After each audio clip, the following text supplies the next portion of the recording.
Hello everyone, welcome back to my channel. My name is Annette and this is the 6th episode of the series Behind Paper, where we try to understand together how research works, how the academic world works, and trying to discuss these things together, right? So as I said, this is the 6th episode, but it's like the second part. Because in the first part, we discussed about how quantitative analysis works and different types of analysis, while now we start the part on statistics and how we can analyze data using statistics and what it means, right? Which are the consequences, which are the things that we need to think about and things like that, right?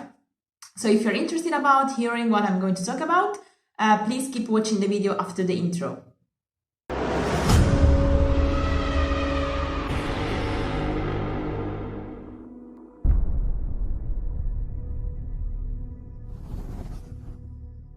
Hello everyone, welcome back. As I said, my name is Annette and I'm here to help people to develop an independent interpretation of reality and trying to understand together how spirituality is integrated in our everyday life. So as I said, this second part of the 6th episode is going to be about statistics. And in particular, in this video, we are going to discuss about how we build a questionnaire. It's going to be very general. Literally, I'm not going to show like concretely how we build a questionnaire. I'm just mentioning the main elements. And then we're going to discuss two types of statistical analysis. The first one being the univariate analysis and the second one being the bivariate analysis. Let's start with the questionnaire and how we build one. So first we need to consider that while we build a questionnaire, we also need to think about the type of analysis that we're going to use. Because depending on the types of question we ask, depending on the type of variables we use, we are going to use a specific type of analysis. And of course, so we are in statistics, and it's going to be clearer also later in the next part, we have different type of statistical tests. These statistical tests and which one we are going to use both depends on the type of questionnaire we build, but also on things that we didn't plan or like that we prefer not to happen, such as missing data, right? So to go back to what I was saying, when we build a questionnaire, we have to also keep in mind the type of tests we can use later on. And we need to start by having a research question, right? Which is going to lead the questionnaire. For each topic, we are going to build a block of questions, and these questions can vary.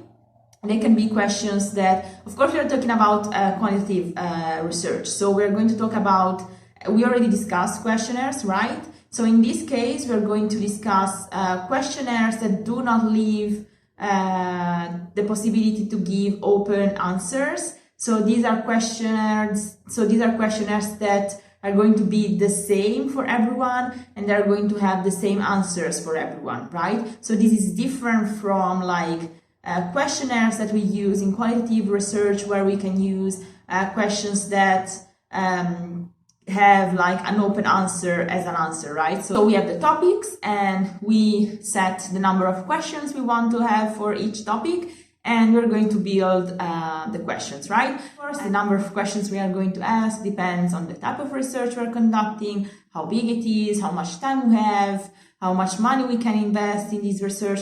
It depends on a lot of things, right? Because of course, the more questions we have, the more data we have to analyze and the more analysis we have to make and the more time and things we use, right?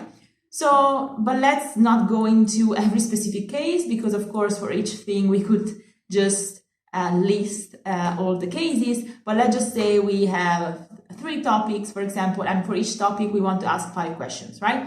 So based on that, we are going to create the question. So when we have just yes or no, it's going to be dichotomous variables because it's either one or the other. When we have variables that are different from each other and they're not ordered, then they're going to be nominal variables, nominal categories. So for example, if we are going to ask someone where did they study and we gave them 5 options, then these are the variables and they're nominal because they represent a category, but they're not ordered. They're just there. Then we have the ordered variables, and it's when we are going to give answers that are ordered. So for example, we ask, do you like it? And the answer is going to be a lot, not that much, or I don't like it, let's say, or how often something happens, and things like that. And then there's, for example, interval variables, when the answers, the variables have the same distance, and there is like a meaning why there is a distance. So for example, if we are talking about degrees, we are saying like 20 degrees, 30 degrees, 40 degrees. So there's always like 10 degrees between each variable, and there is like a reason why we are doing that in this way. I don't know, maybe the temperature can only be measured with like absolute numbers, for example. So this is just to say that questions can be very different, have a specific characteristic, and based on how we are going to create the questions, whether they are like all nominal, they are all interval or whatever, we can use specific analytical tests, statistical tests. So we can also have like questions asking, for example, for age. So of course, everyone is going to give a different number, right? So then you can ask, okay, but how do we make it like quantitative, right? Because otherwise we have just a lot of different numbers and the question was open. So how do we make it, how do we transform it to the point that we can use it in a quantitative analysis? And then we are going to rank. So if we have people that answered from 10 to 50 years old, then we can maybe make categories being like 10, 20, 20, 30, 30, 40, 40, 50, for example, based on the answers we get. So the question is initially open. Of course, we expect numbers. Of course, we expect a certain type of age, because of course, we are not having people that are 200 years old, but we have to transform that later. This is just really to say that we have to make different things to make questionnaire work. Once you have your questions, you are going to administer the questionnaire and you're getting your answers. And of course, when we create questionnaires, we want to reduce the error as much as possible. Error being, for example, missing data. Missing data can, for example, come from people that do not want to answer specific answers.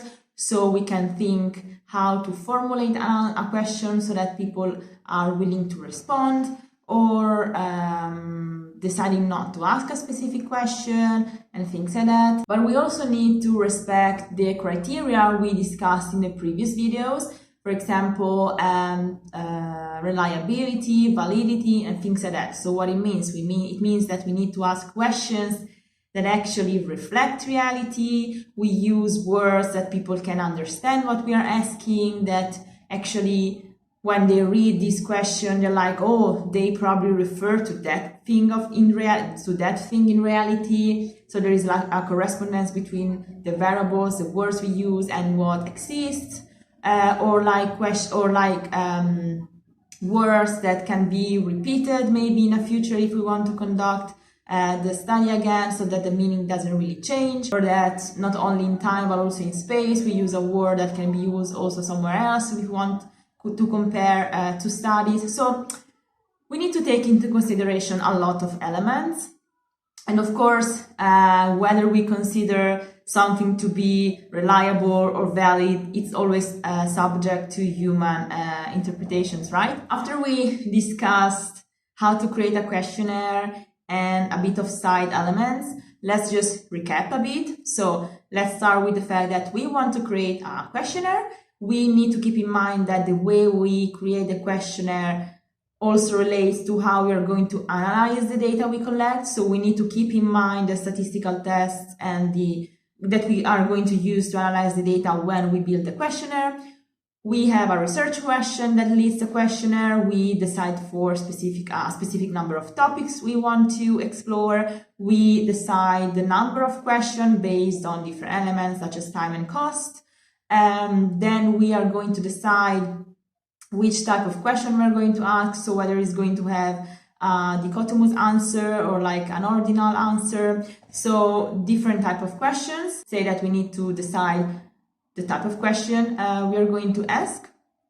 And yeah, and being mindful of the answers we provide, so whether they match the question properly, so whether the person is going to understand what we are asking, and whether the person has, I'm not saying all the options, but enough options to express what they think. And then we also need to be aware of the possibility of missing data, so maybe formulate questions in a way that people are prone to answer the questions, and that the words we use match reality as much as possible, and that can be used also in further studies. So let's talk about the two types of analyses we first encounter, being the univariate analysis and the bivariate analysis. So the first one, the univariate analysis, is when you basically want to analyze just one variable, just one question. So for example, if we want to see how many people are, I don't know, females, males, genderless, or whatever, we're going to analyze that specific question, and we're going to have the analysis of just one variable, right? So we're going to have the number of people that identify as females, males, non-binary, or whatever. So then we have kind of we have a descriptive analysis, which doesn't tell us about the relationship with other variables, doesn't tell us something more complex, but still gives us a portrait of a specific variable that we collected, right? So this is the univariate analysis, where you just analyze one variable. Then the second one, the bivariate analysis, is when you use two variables, and you're going to using, of course, specific statistical tests based on the question you use and things like that.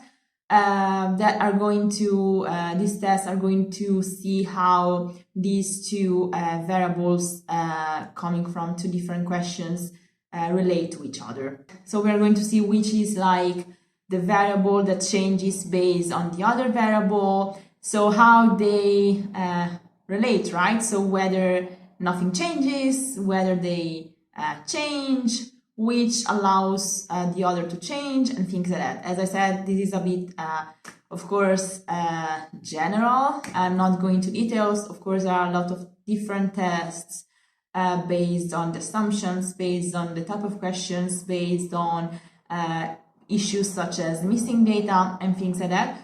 But the goal is to see whether or not they relate. And what is very important to understand is that with these analysis, with statistics in general, we are not looking at causation, we are looking at relationship.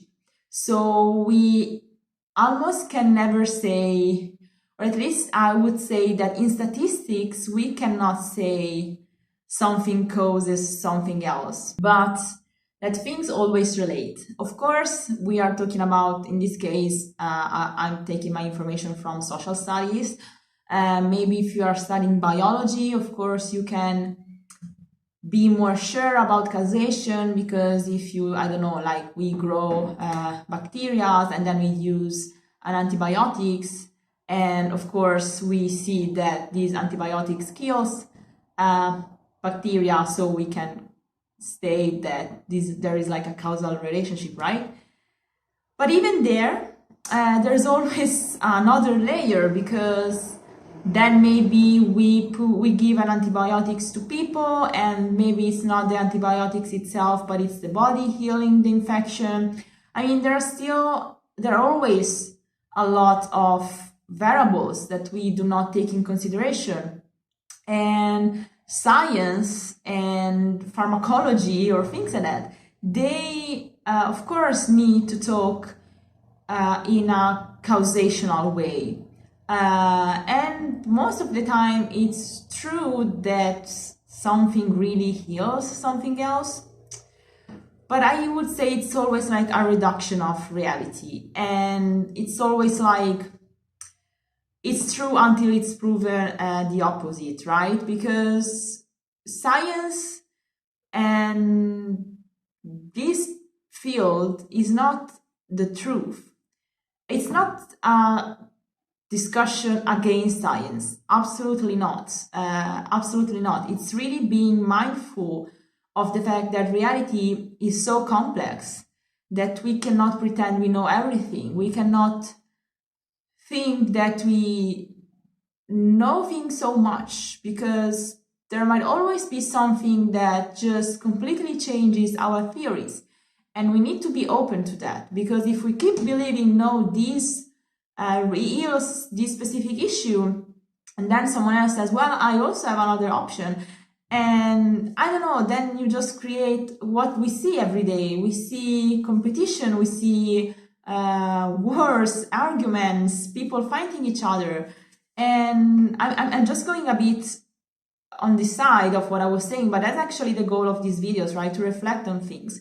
So when we use statistics, we are not finding causation, because despite we might see a very strong relationship between two variables, this is not causation.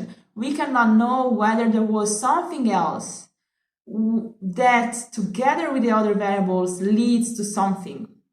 And especially if we are talking about people, like, how can we reduce the way a person works in a couple of variables, right? It's like saying, oh, you're depressed because your cat died, for example. Yes, of course, relates to that. But there might be also the fact that you are more sensitive to something, or that you never thought about the fact that a cat dies, or things like that, right? So you cannot reduce a person to just two variables. So what we find when we use this type of analysis or statistics in general is relationship, right? Either being strong, weak, moderate, whatever, but it's always a relationship. So now that we mentioned these two types of analysis, as we said, very simple, they're just analyzing a variable or a couple of variables and how they relate. We are now talking about things that we need to keep in mind, and they're not usually exposed or said. So when we collect data for a questionnaire, as we already said thousands of times, we can have missing data. We can have people avoiding to answer a couple of questions or a lot of questions. So what can we do? If we have, for example, a lot of people that didn't answer a specific question, we can think, oh, maybe it's better, for the sake of the result, for letting the test working better, to remove that question. Or if we see that a specific person doesn't answer a lot of questions, we can remove that respondent from our data set, right? Of course, we need to reflect on why people avoided that specific question and why that person didn't answer a lot of questions, and trying to understand, as I said, the why, the reason. And of course, this gives information, because missing information is information, right? But apart from that, because when you miss data, then also the tests, these results are not that clear-cut, right? So one says, yeah, I need a result for this study, right? So let's just cut off the person that didn't answer, the people that didn't answer the question. But what we do is that we are erasing reality. So despite when we conduct a research, when we have this data set, it seems we are just deleting a string of answers. We are just deleting a question among other questions. We are erasing reality, because that person still exists with its inner world. That person has a reason why he didn't answer a specific question. And maybe it would be better to ask that person what happened, right? So that we can maybe remove that person, but still having the reason why it happened, and still having the missing information, and understanding later on the results we had by removing that person, together with the information that we obtained from the person later on. And if we remove a question, then we remove a variable, and maybe with that variable, if we would have used that variable, the results would have been different. So sometimes, I would say actually often, for the sake of having a result, because in the end we need results, right? And of course, there's also like the whole academic world we are going to discuss in the last episode. You are going to remove information.